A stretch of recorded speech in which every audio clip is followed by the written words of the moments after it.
Welcome, everybody. It's your girl, LeAnne Dulce, self-care strategist, and this is Wake Up Happy Sis on KCCR, the Brownstone. Um, because we are starting Women's History Month, um, I wanted to be able to do a couple of special sessions and bring some of my friends to the stage so you can find out all about how awesome and phenomenal the people in my circle are. Um, their stories are going to inspire you and empower you because we're going to dig into who they are, what they do, why they do what they do, and how they take care of themselves while they're out there trying to take care of the world as well. And so I'm super happy and stoked because my first person up is Shaun Glaze. And I'm just going to tell you a little bit about Shaun, and then we're going to jump in, and Shaun can tell you all about themselves. Shaun's team and Inclusive Data Solutions has Black communities move hundreds of millions of dollars back into our communities. Through research, grants, and strategy, Shaun has traded many nights' sleep in service of Black liberation. Now, Shaun is actually shifting into a new season and excited to join Team Self Care with me. So, welcome, Shaun. Welcome. Thank you. I am so excited. Thanks for having me. If you're listening and you're like, I've been trading sleep for self-care, like if you're on that, just let this be one of those things like me too. I'm ready to take care of myself so I can really show up for myself, my kid, and my community. Yes, and that is so important because we sometimes we get so caught up into the struggles of daily life and the things that we've got to do, and we're serving and we're leading, and we forget all about ourselves. Mhm. Right? And taking a minute and taking time for ourselves to replenish, to reset is so required. It's not even an option anymore. But before we get into all that, why don't you tell the audience a little bit about yourself, Shaun? Oh, geez. Okay. Well, hi, all. I'm Shaun Glaze. I use they, them pronouns, and I am the Chief Consulting Officer for Inclusive Data.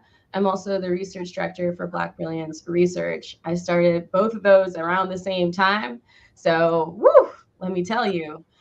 Both Inclusive Data and Black Brilliance Research are about building capacity in our community, and I'm just really excited because on the inclusive data side, we average about 1.7 to $2 million a month in grants that we win for our community. And then I know it's pretty cool. If you like free Awesome. money for Black folks, it's pretty exciting. And I love it because we have figured out a way to where we can get the funders to pay us so our community doesn't have to. And we're really big on that. And then on the Black Brilliance Research side, we're kicking up some pretty big things too. We just this week on Monday found out that we won a $3 million grant from this big federal funder so that we can create a workforce development program where we'll be training community on how to build and maintain free internet for our community while creating jobs in the process. So pretty busy around here, but I really love the work I do, and I'm really excited to build community's capacity so that we can take care of ourselves. So thanks for having me today. Thank you. So, what actually made you start these companies and have such a major focus on bringing money into and helping rebuild the Black communities and the underserved communities? Sure, absolutely. So, honestly, if you had asked me even in 2019 if I would start a business or two, I would have laughed at you. I was like, no, I love being like a W 2 employee, not having to worry about where my paychecks come in. Like, I love the work I do. I have over 10 years of research experience working alongside communities to shift policy, to get grants, do lots of different things. So I was actually a very happy camper for most of my career. And then 2020 happened. And I think we all kind of know some things that happened in 2020. There was, of course, COVID. There's the George Floyd protests. There was a lot of stuff happening. And for me, I just felt in that moment, I in the middle part of 2020, I was like, I have a very particular set of skills. Like I know how to do research with community, regular people where we change local, state, and federal practices. Now, everyone's talking about how we need to divest from policing and reinvest in other stuff, but the people in power are like, we don't know how to do that. During COVID, everyone and their mama wanted to fund Black people, but they didn't have any authentic relationships with our community. So I was like, I refuse to let this train wreck happen. I am going out Yeah. there. I'm going to be a part of creating the solutions I know that we can create together. And really, it was that. Like, it's in some way, it's not quite spite, but rather like a commitment to this idea that a better world is possible. And it's possible now, not when I'm like on my deathbed, like generations later. Like, Right. it's possible now. Let's do it. Yes, we can build the world that we want to live in. I am a firm believer in that. And it starts one person at a time, making that decision that says, you know what, I'm going to be part of the solution. So I applaud you for that, because a lot of people sit on the sidelines and sometimes they're scared or they don't know how to start. Just start. Just start something. So let's move a little bit into, let's talk about self care, because, that's why we're here. That's my love language. So, how do you practice self care, kind of in your life? Do you have a daily routine that you follow? So, what does self care look like for Shaun? Sure. I wish I could say I had like a routine that I did every day. I think that not only does the research show that is a really good idea, but I think a lot of the people in my life who have a consistent self care process, they're not feeling as exhausted at the end of the day. Like they're not feeling as stretched thin. They're able to get more done. Me, I am not someone that has a daily practice. What I do instead is I schedule things. Like I basically force myself to work with other people to solve that for me. So now every Thursday, I have someone who comes to my house. It's a Black woman. She has a dope massage business named Tiana Duncan. And she comes to my house and gives me like a really good massage every Thursday. And we started it during the early days of the pandemic where no one was going into a massage place. She moved to mobile, and I was one of her first clients, I think. Wow. And that has helped me because if it's not on my schedule, it doesn't exist. And I really truly believe that it's between that and carving out dedicated times to do things like a retreat or like something that is consistent, where I can reset, where I can recalibrate, where I can revision, the future I want for myself. That's the only way I can really make sure it happens. Because I can't, like, my days are too busy, I feel like, for me to figure out exactly how to have that consistent practice. But what I can do is set weekly things, monthly things, quarterly things to make sure I still fit it in. And I think that's a good lesson for people, because sometimes they think, oh, I just don't have time for self care, right? Mm. But I tell people all the time, and people kind of find this strange when I say this. So, plan in, like, even stress time. People think that is so strange when I say that, is you're going to have stress. You're going to have things that you have to worry about. You can put that on the schedule. Honestly, literally, you can put it on the schedule. 5 to 5:15, I will focus on whatever this stressor is, Mm. and I'm the same way. If it ain't on my calendar, I'm gonna look up and be like, oh my God, I was supposed to do XYZ, right? So I get it. And I'm a big planner, and then there are times when I just have to go off the books and just be like, you know what?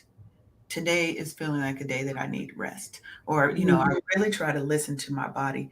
And I think that's good that you're taking the time to actually plan and say, okay, this is what I'm going to do, right? Because it's important for us. So as you're out there serving and saving the world, right? What what is the last thing that you've done, let's say self-care wise, or just for Shaun, not for your kids, Hmm. not for your mate, not for the community? What's the last thing that Shaun has done just for Shaun?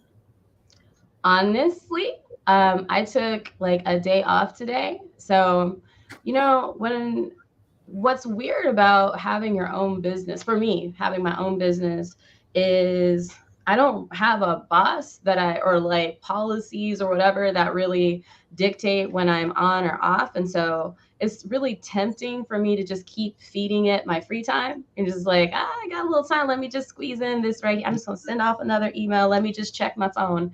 And I called out sick. I was just like, all right. Um, I had scheduled a vacation. How many of y'all have scheduled vacations or a break and then it didn't end up happening? You know, I had it all planned out. I was like, I'm gonna be gone, I'm gonna be on break. And while I was gone and on break, everything started popping off. You know, like people were like, it's an emergency, we gotta do this and we gotta do that. I'm just like, so I got like sucked into all this stuff. So I came back and I was like, nope. I was like, I had already planned a lighter Monday. Mhm. But once I was back, I was like, no, I'm just sick today. People were like, oh no, we got to figure things out. I was like, you got to figure things out. You are also an adult. It'll be fine. And it was great. Like I slept, like I journaled, like which isn't something I get a lot of time to do.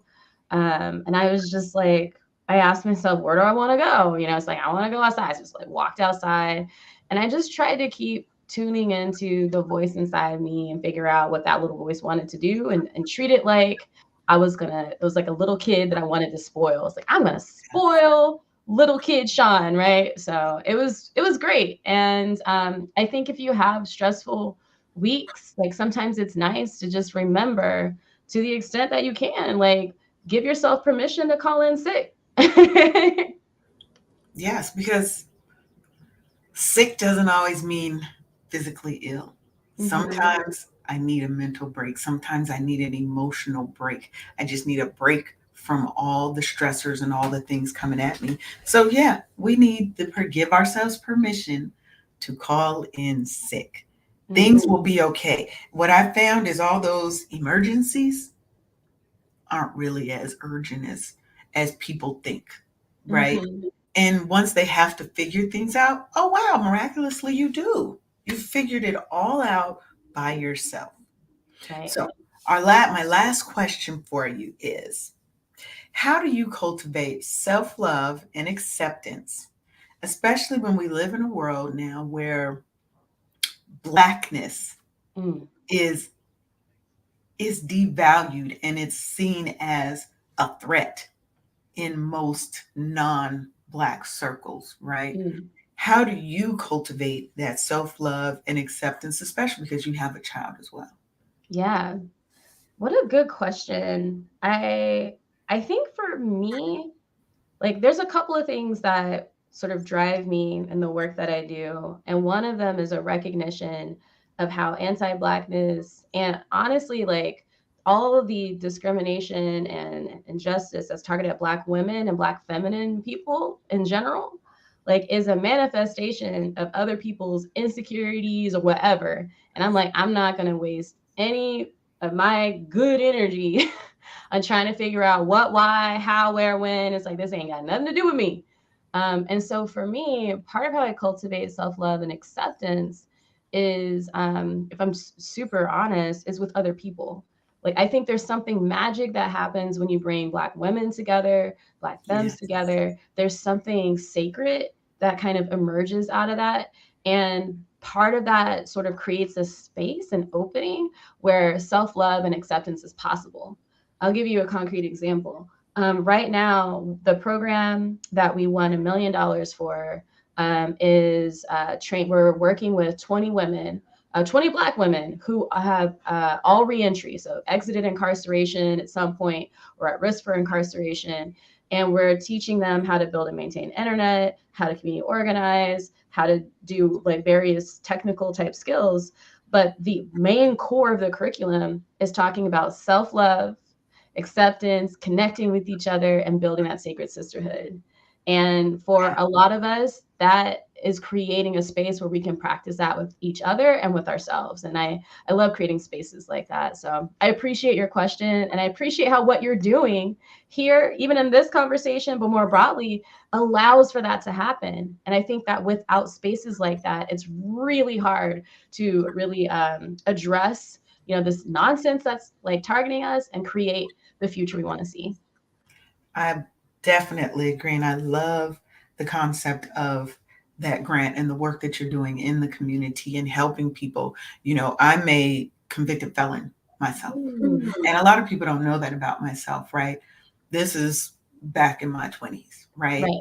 Everybody has a past. Everybody has something that they're going through. That doesn't have to stop your life. It does not Absolutely. it does not define who you are as a person. That was one small mistake that I made in my life Mm, that people try to carry with you forever forever.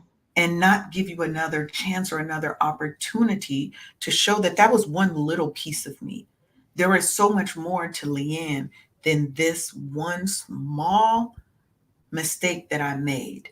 And I Mhm. love that you're teaching these women not only how to get back out into the world and to show that they are valuable to themselves first, but Absolutely. to build that space where they now have a sisterhood, because that's what I'm trying to build with Wake Up Happy Sis, is Mm, building a safe space for Black women to come together, to learn, to heal, to grow, and to connect. Because as we get happy, healed, and whole, that love that we have for ourselves, just it's going to go out, and everybody who touches our lives is going to benefit. And so I right. thank you for being a part of that circle, for building and really working in communities, because what you do is so important, Shaun, Mm, and it's so needed. And if we don't look out for us, who's going to, right? that part. So, is there any final words, or you want to tell everybody what's coming next for Shaun? I mean, what's gonna come next is I'm about to invite you to be one of the speakers for our women. So that's what's gonna happen. I do teach today, so it's 10 to 2 Pacific time. So I'm really excited about that. I'm also just like, as a team at Inclusive Data, we've helped Black communities get access to over 500 million in free funding. And so now we're just like, well, let's just big and scale. So look forward to doing that and to doing that with our community, especially Black women, who I think really are like the core of our community, the core of possibility. We're going to keep doing that. So thank you for this, and thank you for this opportunity. Yes. And if you want to connect with Shaun and her team, you can head on over to inclusivedatasolutions.com, learn more about the awesome work that they're doing. And if you are a nonprofit, you might even be able to talk to them about some grant opportunities. It doesn't hurt to ask and find out what they do and how they can build help you build something in your community. So, I want to thank you, Shaun, for coming.